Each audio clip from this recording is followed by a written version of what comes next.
Hi, Steve. Why do you look so young? I almost thought I was on the set of Mission Impossible. They told me this was a show for old folks.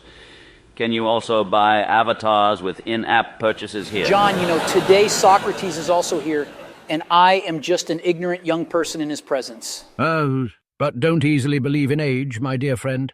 Prudence reminds us that wisdom is often found in the silent counsel of age, the ripened fruit born from a life lived long and well, sagely nestled on the branches of experience. That's right. And yet, consider the possibility that this very same tree can make one rigid and less open to uncharted ideas. Oh, my goodness. How long is this episode? To be honest, I always said I'd give anything for an afternoon tea with you, Socrates. Oh, it's AI my honor. technology and this show have made everything come true, and I don't have to smash my iPhone and Mac anymore.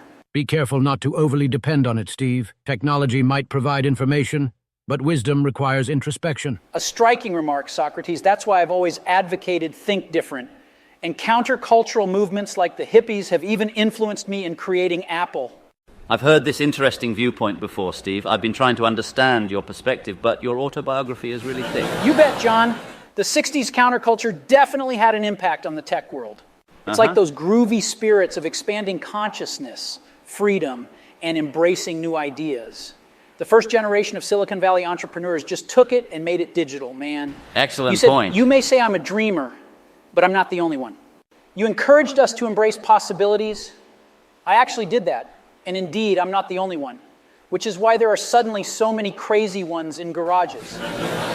That's why we put the I in iPhone. It pays homage to a philosophy that respects self-awareness. This is truly fascinating, Steve. You know, the evolution of music, art, and technology together is quite a captivating topic. I see them as integral parts of the same living organism, much like the roots, trunk, and branches of a tree. Each form of expression has its own heartbeat, yet they all share a collective soul. Exactly.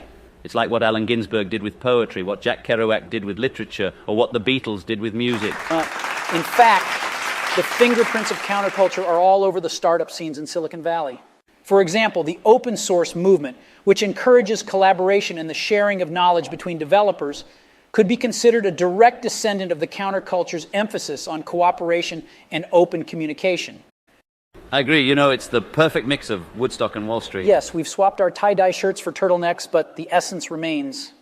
If it were today, Yoko and I might have had a live stream of Bed In for Peace instead of just a photo. Yes, that's true. I must admit, it would add a new dimension to our activism.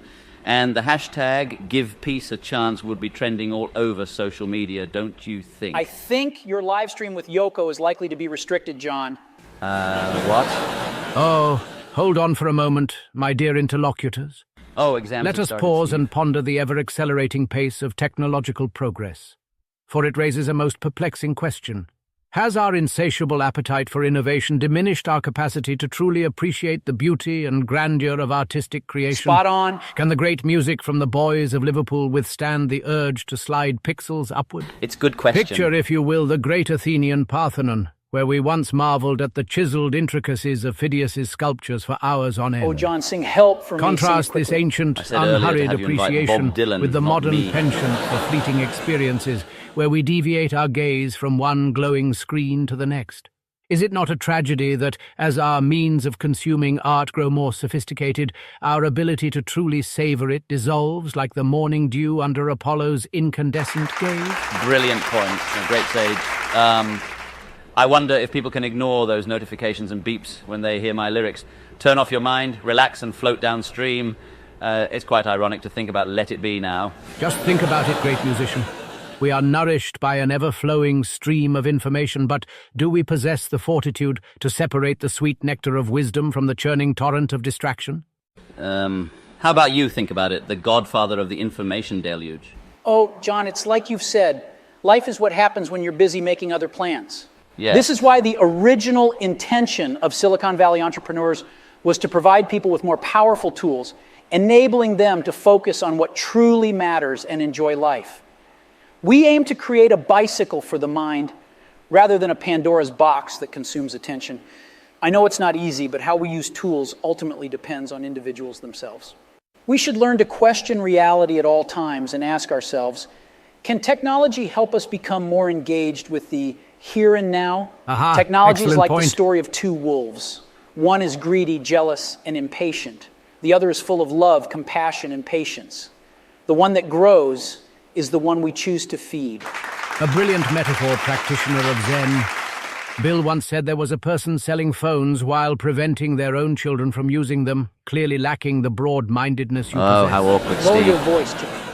Technology, like the fates themselves, is neither benevolent nor malevolent, but a force to be wielded by the skilled hand of human agency. Well said. Do That's not right. be obsessed with efficiency, but remember the wisdom of the great poet Hesiod, who wrote, "Both day and night are given us to labor. We need to work, for no one has ever become rich on his sleep alone." May this be our call to action.